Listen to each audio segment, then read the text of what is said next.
পুনৰ অকণমান ব্যাখ্যাৰ মাজলৈ আগবাঢ়িব বিচাৰিছোঁ। আমাৰ যিগৰাকী পৰম বৈষ্ণৱে আজিৰ এই তিনিভাগ প্ৰশ্ন আমালৈ আগবঢ়াইছে। প্ৰথম প্ৰশ্ন যে তৃতীয় প্ৰহৰত অবাঞ্ছিতভাৱে যদি পিতৃ মাতৃৰ মিলনত সন্তান জন্ম হয়, তেতিয়া যদি সেই সন্তান আজিৰ দৰে পবিত্ৰ সৎসংগত অৱস্থান গ্ৰহণ কৰে, তেতিয়া প্ৰহ্লাদ বা ধ্ৰুৱৰ দৰে তেখেতলোক পৰম বৈষ্ণৱ বা ভকত হ'ব পাৰিবনে নোৱাৰে? এইভাগ এভাগ অতি সুন্দৰ প্ৰশ্ন আমালৈ আগবঢ়াইছে। কোনে প্ৰশ্নভাগ আগবঢ়াইছে অৱশ্যে নামটো আমি পোৱা নাই। দ্বিতীয় ভাগ প্ৰশ্ন আমালৈ আগবঢ়াইছে যিহেতু অৰ্জুন ঈশ্বৰৰ পৰম ভক্ত প্ৰকৃত বান্ধৱ, অৰ্জুনে স্বধৰ্ম পালন কৰি ঈশ্বৰৰ ওচৰত সুদৃঢ় বিশ্বাস ৰাখি ঈশ্বৰৰ আজ্ঞা অনুসাৰে গুৰু দ্ৰোণাচাৰ্য আৰু পিতামহ ভীষ্মক কুৰুক্ষেত্ৰ ধৰ্মক্ষেত্ৰত বধ কৰিছিল। যদি জীৱ হত্যা বা প্ৰাণী হত্যা পাপী হয়, তেনেহ'লে অৰ্জুনে যি দুগৰাকী গুৰুস্থানীয় ব্যক্তিক বধ কৰিলে, তেওঁ কেনেকৈ মুক্তি লাভ কৰিলে বা ঈশ্বৰৰ বল্লভ হ'ব পাৰিলে? এই প্ৰশ্নভাগ খুব সুন্দৰ আৰু সময় উপযোগী প্ৰশ্ন, আৰু গীতাৰ লগত ইয়াৰ সামঞ্জস্য আছে। নিশ্চিতভাৱে আমি তাৰ যথোপযুক্ত উত্তৰ আগবঢ়াবলৈ যত্ন কৰিম। এই তৃতীয় প্ৰহৰ সন্তান জন্ম লাভ কৰাৰ কথা যিহেতু প্ৰশ্নলৈ আহিলে, তাৰো আগে আগে আমি অষ্টপ্ৰহৰৰ সম্পৰ্কে কিছু কথা আলোচনা কৰিম। এই আলোচনা হাত ধৰিবৰ কাৰণে মই জয়ে জয়ে আমাৰ ভাতৃপ্ৰতিম সুবক্তা মাধুৰ্য বৰাদেৱক মই অনুৰোধ জনাইছোঁ। কৃষ্ণ, এতিয়া যি অষ্টপ্ৰহৰৰ কথা কোৱা হৈছে, অষ্টপ্ৰহৰ মানে 8টা প্ৰহৰ। দিনটোত 3 ঘণ্টা 3 ঘণ্টাতকৈ 3 ঘণ্টাকৈ 3 ঘণ্টাৰ মূৰে মূৰে একোটা একোটা প্ৰহৰ সলনি হয়, আৰু 24 ঘণ্টাত আপোনাৰ সেই দিনৰ ভাগৰ আৰু ৰাতি ভাগৰ বা দিনৰ ভাগত যিকেইটা প্ৰহৰ পৰে সেই প্ৰহৰক কোৱা হয় দিবা প্ৰহৰ, বা ৰাতি ভাগত পৰা প্ৰহৰক কোৱা হয় ৰাত্ৰি প্ৰহৰ। এতিয়া দিনৰ কোনোটো প্ৰহৰেই পিতৃ মাতৃ বা পুৰুষ স্ত্ৰীৰ মিলনৰ সময়ৰ উপযোগী নহয়, বা সেই দিনত সম্পূৰ্ণ ৰূপত পুৰুষ আৰু স্ত্ৰীৰ মিলনত শাস্ত্ৰই নিষেধ বাক্য নিৰূপণ কৰিছে। এইখিনি পুৰুষ স্ত্ৰীৰ মিলনৰ সময় নহয়। ৰাত্ৰিৰ তিনিওটা গোটেইকেইটা প্ৰহৰৰ ভিতৰত আটাইতকৈ উত্তম প্ৰহৰ কোৱা হৈছে চতুৰ্থ প্ৰহৰ। 3 ঘণ্টাৰ মূৰে মূৰে 4 নম্বৰ প্ৰহৰটো হৈছে পুৰুষ স্ত্ৰীৰ মিলনৰ আটাইতকৈ সৰ্বোত্তম প্ৰহৰ। এই চতুৰ্থ প্ৰহৰত যদি বোলে স্ত্ৰী পুৰুষ মিলন হয়, আৰু তাৰ সেই প্ৰহৰৰ ব্ৰহ্মতেজযুক্ত শক্তিৰ ফলত যি সন্তান সৃষ্টি হ'ব, সেই সন্তান স্বয়ং বোলে ৰামচন্দ্ৰ তুল্য হয়। গতিকে এই চতুৰ্থ প্ৰহৰেই প্ৰহৰৰ ফালৰ পৰা আটাইতকৈ উত্তম প্ৰহৰ। আৰু দ্বিতীয় প্ৰশ্নত কোৱা হৈছিল যে তৃতীয় প্ৰহৰত যদি যুক্ত হৈ সন্তান জন্ম হয়, সেই সন্তানে সন্তসংগ লাভ কৰি শুদ্ধ পথলৈ আহিব। নিশ্চয়কৈ সাধু সংগতে ব্যাধ, যি ব্যাধে ভগৱন্তক কৃষ্ণৰ চৰণলৈ কাৰ নিক্ষেপ কৰিছিল, সেই ব্যাধো তৰি গৈছিল। বিদুৰ মৈত্ৰেয় আদি সকলো সন্ত সংগৰ কৃপাতেই ভাগৱত তত্ত্ব লাভ কৰিছিল। নিশ্চয়কৈ খালি উপযুক্ত সময়ত সেই সংগৰ যোগান ধৰিব লাগিব।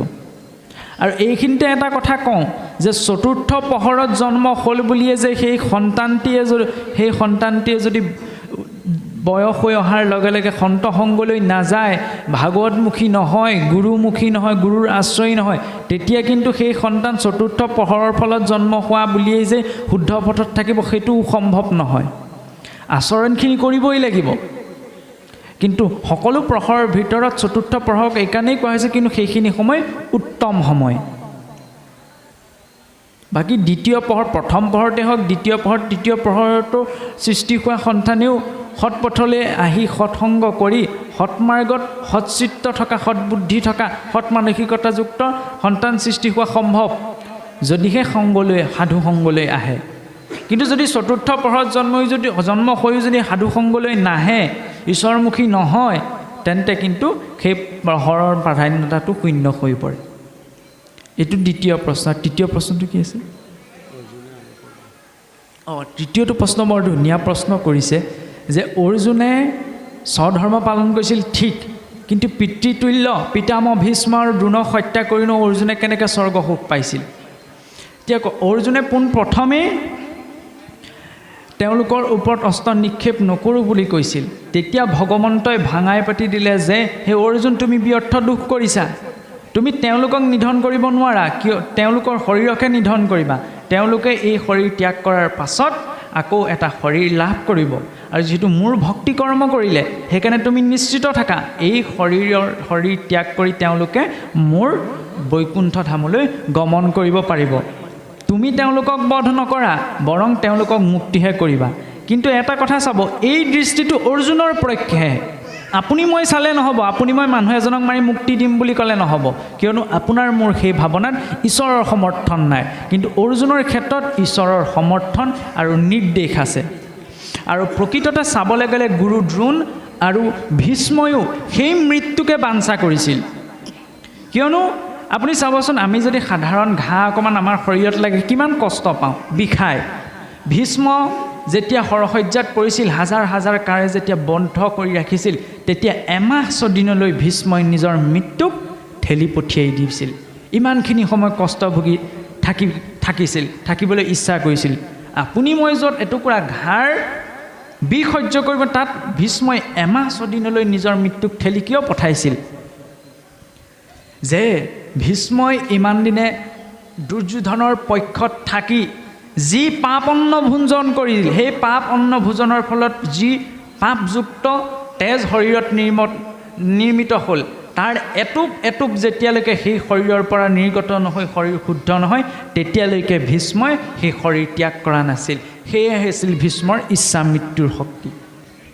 যে ইমান দিনে দুৰ্যোধনৰ সংগত থাকি দুৰ্যোধনে পাপ কৰিহে সেই চাউল গোটাইছিল, সেই চাউলৰ অন্ন খাই পাপযুক্ত তেজ ভীষ্মৰ শৰীৰত সন্নিৱিষ্ট হৈছিল। আৰু সেই কথাটো ভীষ্মই জানিছিল কাৰণে তেওঁৰ শৰীৰৰ পৰা এটোপাল এটোপাল তেজ নিৰ্গত হৈ শেষ নোহোৱালৈকে নিজৰ মৃত্যুক ৰাখি থৈছিল।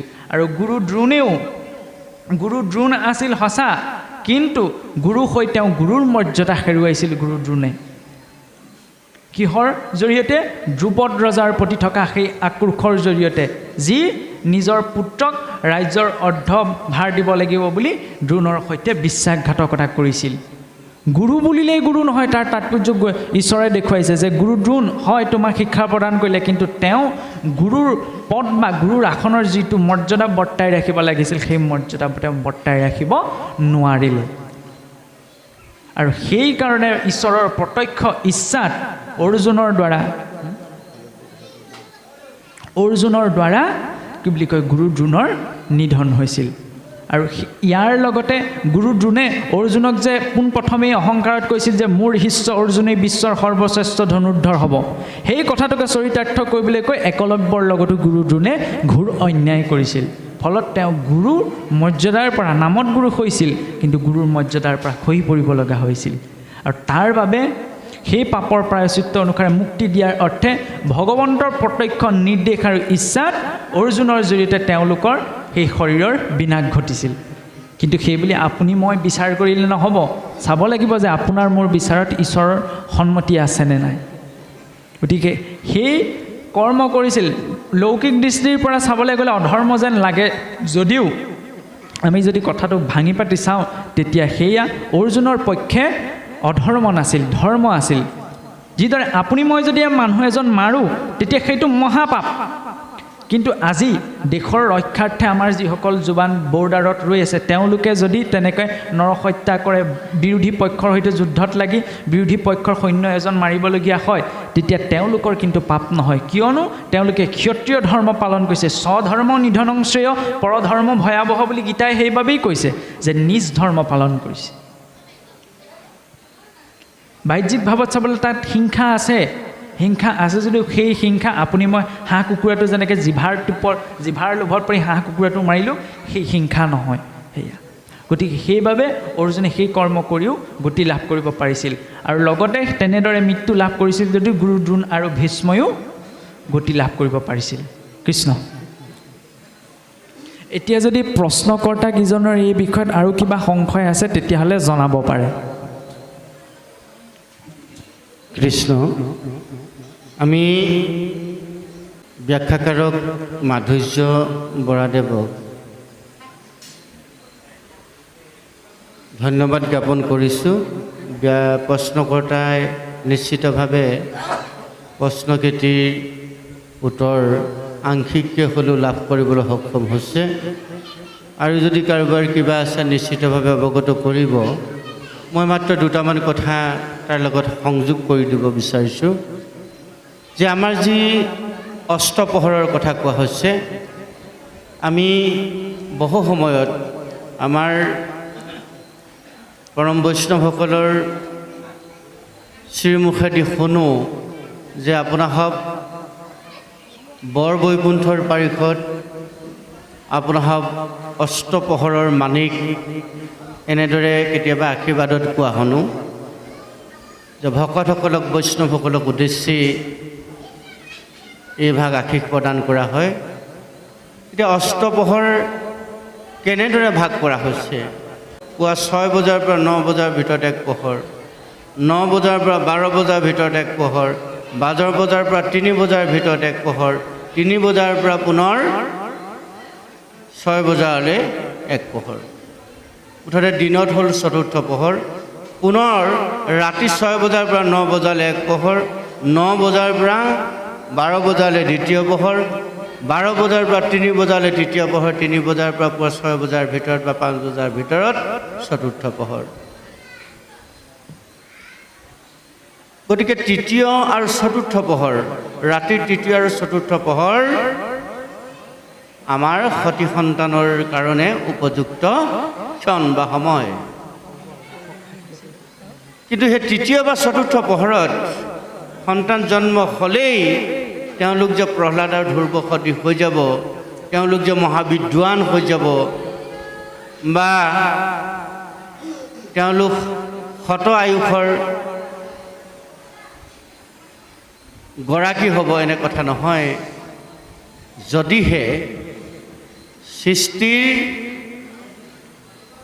পাতনিটো সঠিক আৰু সুন্দৰ নহয় তাৰ কাৰণে আমাৰ যিখিনি পালনীয় আমাৰ যিখিনি কৰণীয় এইখিনি কিন্তু আমি সঠিকভাৱে কৰিব লাগিব সেই কথাখিনি অলপ আগতে আমাৰ দুয়োগৰাকী ব্যাখ্যাকাৰক ভাতৃপ্ৰতিম প্ৰাণজ্যোতি গগৈ ভাতৃপ্ৰতিম মাধুৰ্য বৰাদেৱে সুন্দৰভাৱে আপোনালোকক কৈছে তাৰ মূল আধাৰ হ'ল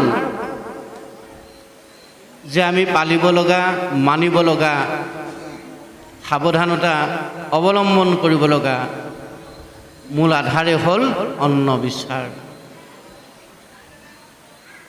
যেতিয়া আমি গৃহস্থী ধৰ্ম গ্ৰহণ কৰিলোঁ সেই গৃহস্থী ধৰ্ম গ্ৰহণ কৰাৰ পৰা আইগৰাকীয়ে বিশেষভাৱে আৰু পুৰুষজনে বিশেষভাৱে আমাৰ পালনীয় কথাখিনি হ'ল অন্ন বিচাৰ অন্ন যদি কিছু নকৰে বিচাৰ জাতি কুলভ হ'লে ভস্ত বৈষ্ণৱ বেশ ধৰিয়া ফুৰাই বেদপথ কৰি নষ্ট দৰ্শনে আমাক সেই কথাটো কৈছে প্ৰথম কথা হ'ল অন্ন বিচাৰত আমি দুয়ো লক্ষ্মীস্বৰূপ কন্যাগৰাকী বিষ্ণুস্বৰূপ বৰজনে যুগ্ম জীৱন আৰম্ভ কৰাৰ পৰাই প্ৰথম কথা হ'ল অন্ন বিচাৰটো আমি সঠিক কৰিব লাগিব দ্বিতীয় কথাটো হ'ল যোনি বিচাৰৰ যিটো কথা ক'লোঁ ৰতি কাৰ্যৰ যিটো কথা কোৱা হৈছে যে দিবা নক্ষ এই দুই সন্ধ্যা আমাৰ কাৰণে বৰ্জনীয়। তৃতীয় আৰু চতুৰ্থ পহৰ আমি সাত্বিকতা অৱলম্বন কৰি আমাৰ জীৱন সুন্দৰৰ পৰা সুন্দৰলৈ আগবঢ়াই লৈ যাব লাগিব। আমি লগে লগে সদাচাৰ নীতি পালন কৰি গৃহস্থী ধৰ্মৰ উত্তৰণ ঘটাৰ ক্ষেত্ৰত বা আহিব লগা আমাৰ প্ৰজন্মৰ ক্ষেত্ৰত আমি যথেষ্ট সাৱধানতা অৱলম্বন কৰিব লাগিব। সেইকাৰণে কোৱা হৈছে, দৰ্শনে আমাক নিৰ্দেশনা দিছে যে ধৰি দৃঢ়বধ কৰি যত্ন বিপৰীত, দৃঢ়বধ কৰি বিপৰীত যত্নৰ যোগেদি আমি আগবাঢ়িলেহে প্ৰহ্লাদ বা ধ্ৰুৱ সদৃশ সন্তান আমি লাভ কৰিবলৈ সক্ষম হ'ম। এই হ'ল দৰ্শনৰ নিৰ্দেশ। গতিকে এই গোটেই কথাখিনি আমি এইকাৰণে আলোচনা কৰিছোঁ যে আমি আৰম্ভণিতে কৈছোঁ পকা ধানক সাৰ দিয়া এতিয়া সময় নহয়। উঠি অহা প্ৰজন্মই কথাখিনি আমি জানি ল'ব লাগিব যে আমি যিহেতু সৃষ্টি কৰিবৰ কাৰণেই আমি সাংসাৰিক জীৱন যাপন কৰিম, গতিকে আমাৰ সৃষ্টি সঠিক হ'ব লাগিব। যেতিয়া আপুনি মই বা উঠি অহা প্ৰজন্মই আমি সঠিক সৃষ্টিত আত্মনিয়োগ কৰিম, নিশ্চিতভাৱে ঈশ্বৰ কৰোণাৰ সাগৰ, কৃপাৰ সাগৰ, দয়াৰ সাগৰ বুলিছে, তেওঁ আমাক শত্ৰু ভোজেৰে সৈতে দয়া কৰিবৰ কাৰণে, কৰোণা কৰিবৰ কাৰণে, কৃপা কৰিবৰ কাৰণে প্ৰতি মুহূৰ্ততে সাজু হৈ আছে। আমি কেৱলম ঈশ্বৰক প্ৰাৰ্থনা জনাব লাগে। কি বুলি? যে প্ৰভু, মোৰ এই যিটো দেহ, লাৱণ্য দেহ তুমি দিছা, এই দেহটো মই তোমাৰ চৰণত, আমি যুগ্ম জীৱন আৰম্ভ কৰাৰ আগমুহূৰ্তত তোমাৰ চৰণত আমি এই দেহ অৰ্পণা কৰিছোঁ। মোৰ দেহটো আজিৰ পৰা মোৰ হৈ থকা নাই, তোমাৰ হ'ল। মই এই দেহটো তোমাৰ চৰণত অৰ্পণা কৰিলোঁ। তুমি মোৰ দেহৰ চালিকা শক্তি হোৱা, মোৰ দেহটো কেনেকৈ পৰিচালিত কৰিব লাগে, এইখন কৰোণা তুমি হৃদয়ত থাকি মোক বিবেকত জ্ঞান দিয়া। এক। দ্বিতীয় হ'ল, মই আজি সন্তে প্ৰভু তোমাৰ চৰণত মোৰ বাক্য অৰ্পণা কৰিছোঁ, যিখন মুখেৰে মই তোমাৰ প্ৰেম অমৃত মই মানি প্ৰতি মুহূৰ্ততে কীৰ্তন কৰিছোঁ বা শ্ৰৱণ কৰিছোঁ। আজি সন্তে মোৰ এই বাণী মই তোমাৰ চৰণত অৰ্পণা কৰিলোঁ। এইখন মুখেৰে যাতে কস্মিন কালেও আজিৰ পৰা মই কাকো অন্তৰত আঘাত লগাকৈ এটা বাক্য প্ৰয়োগ কৰিব লগা নহয়। এইখন কৰোণা প্ৰভু তুমি মোক কৰিবা। আৰু অকণমান কৰোণা তুমি প্ৰভু মোক কৰিবা, যে যি এটা মন তুমি মোক দিছা, যিটো জিজ্ঞাসু মন, যিটো ভাবুক মন, এই মনটো আজি মই তোমাৰ চৰণতে অৰ্পণা কৰিছোঁ। এই ভাবুক মনটোৱে, জিজ্ঞাসু মনটোৱে কাৰো প্ৰতি যাতে মই অকণো বেয়া ভাৱ ল'ব লগা নহয়, বেয়া চিন্তা যাতে মোৰ মনত আজি সন্তে উদয় নহয়। প্ৰতি মুহূৰ্ততে তুমি যাতে মোৰ মনত সৎবুদ্ধি, সৎ চিন্তাৰ উদয় কৰি দিয়া, এইখন কৰোণা প্ৰভু তুমি মোক কৰিবা। সেইখনতে এই লাৱণ্য দেহটো মই তোমাৰ চৰণত অৰ্পণ কৰিছোঁ। এই দেহটোৱে যাতে মই কাকো কেতিয়াও প্ৰহাৰ কৰিব লগা নহয়, কাকো অপঘাত কৰিব লগা নহয়। আজি সন্তে এই দেহটো মই তোমাৰ চৰণত অৰ্পণা কৰিছোঁ। মোৰ বাক্যবিলাক মই তোমাৰ চৰণত অৰ্পণা কৰিছোঁ, যে তোমাৰ গুণ নামৰ বাদে তোমাৰ জগতৰ সৃষ্টিত মোৰ বাক্যই যাতে অৰিহণা আগবঢ়ায়, মোৰ দেহটোৱে যাতে অৰিহণা আগবঢ়ায়, মোৰ মনটোৱে, পবিত্ৰ মনটোৱে যাতে অৰিহণা আগবঢ়ায়, এইখন কৰোণা প্ৰভু তুমি মোক কৰিবা। তাৰ অৰ্থত আমি ভগৱন্তৰ চৰণত প্ৰাৰ্থনা জনাইছোঁ। কি বুলি?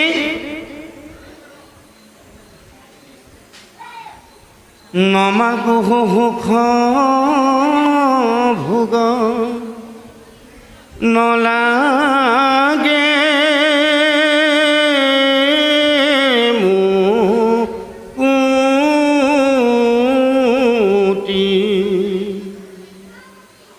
তোমাৰ চৰণে মাত্ৰ থাকোঁ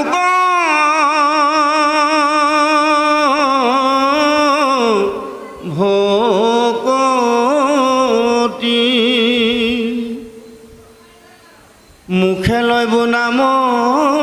তজু কৰ্ণে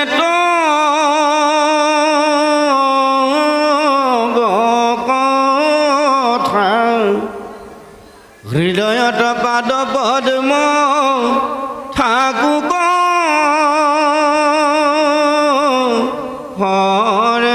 সৰ্বথা অ সজ্জনৰ সংগনগু সুখ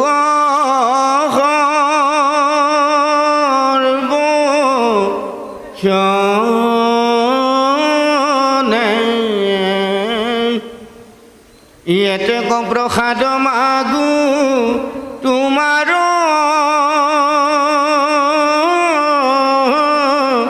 চৰণে। এইকণ প্ৰভুত তুমি মোক কৰা, এইকণ কৰোণা তুমি মোক কৰা। মই বেদশাস্ত্ৰত পাৰ্গত নহয়, মই ধৰ্ম কৰ্ম সম্পৰ্কে একো নাজানো। মই সংসাৰ চকুৰে আহি তোমাৰ গুণ নামো শুদ্ধ চিত্তে মই ল'ব পৰা নাই। গতিকে প্ৰভু তুমি মোক মাত্ৰ এইকণ কৰোণা কৰা যে মোৰ দেহ, মোৰ বাক্য, মোৰ মন তোমাৰ চৰণত যিহন্ত অৰ্পণা কৰিছোঁ, তুমি মোক সন্তৰ হং সৰ্বক্ষণে দিয়া। আৰু কি দিয়া? তোমাৰ নাম যাতে মই ইখন মুখে লৈ থাকিব পাৰোঁ, এইকণ কৰোণা তুমি মোক কৰা। আৰু লগতে এইকণ কৰোণাও কৰা, মোক ভোগ ভোগ অসহ্য বিভূতি একো নালাগে, তোমাৰ শৰণাবিন্দৰ পৰা যাতে মোক অকণো বিচলিত নকৰা। এই ভাবি কায় দেহ বাক্য শব্দ আৰু মন মই তোমাৰ চৰণত সত্যে সত্যে সত্যে সত্যে দশসত্য খাই অৰ্পণা কৰিছোঁ। আৰু শাস্ত্ৰই আমাক কৈছে, দৰ্শনে কৈছে কি বুলি? অনলাগে ভক্তিত দেৱতী যদি শুইবে, নলাগে সম্ভিত শাস্ত্ৰ বিস্তৰ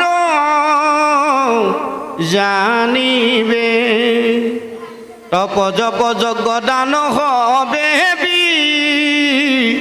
ৰমদ, কেৱলে ভক্তিত তুষ্ট সন্তনা ৰাসায়ন। আমাৰ সকলো আৰাধ্য দেৱতা দৈৱকী নন্দন কৃষ্ণ মোৰ উপাস্য তত্ত্ব